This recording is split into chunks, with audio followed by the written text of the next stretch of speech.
Iran के हमलों के बाद अब दुनिया एकजुट होती नजर आ रही है। होर्मुज स्ट्रेट में बढ़ते खतरे के बीच Britain, France, Germany, Italy, Netherlands और जापान ने जहाजों की सुरक्षित आवाजाही के लिए संयुक्त पहल का ऐलान किया है।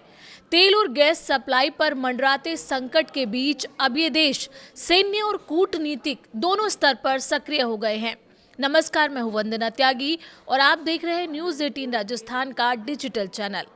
ईरान के हालिया हमलों के बाद दुनिया खुलकर एकजुट होती नजर आ रही है।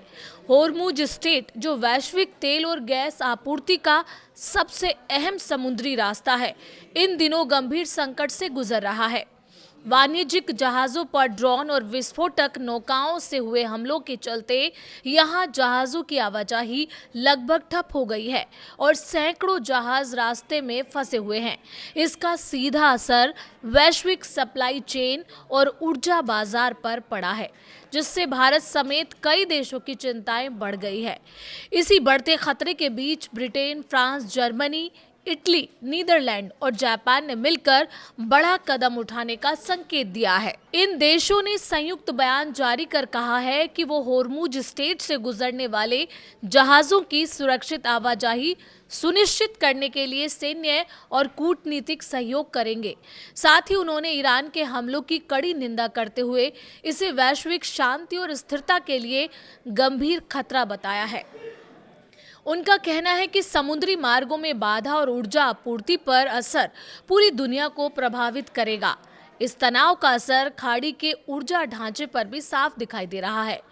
कतर एनर्जी के अनुसार हमलों की वजह से उसकी करीब 17% एलएनजी निर्यात क्षमता प्रभावित हुई है, जिससे अरबों डॉलर के नुकसान का अनुमान है।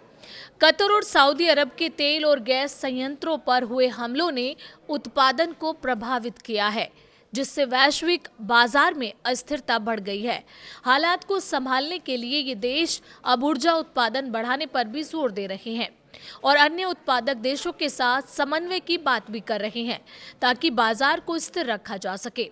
साथ ही ईरान से तत्काल हमले रोकने और क्षेत्रीय स्थिरता बनाए रखने की अपील की गई है। साफ है कि होर्मुज में बढ़ता ये संकट अब सिर्फ एक क्षेत्रीय मुद्दा नहीं रहा, बल्कि पूरी दुनिया की अर्थव्यवस्था और आम लोगों की जिंदगी पर असर डालने वाला वैश्विक खतरा बन चुका है।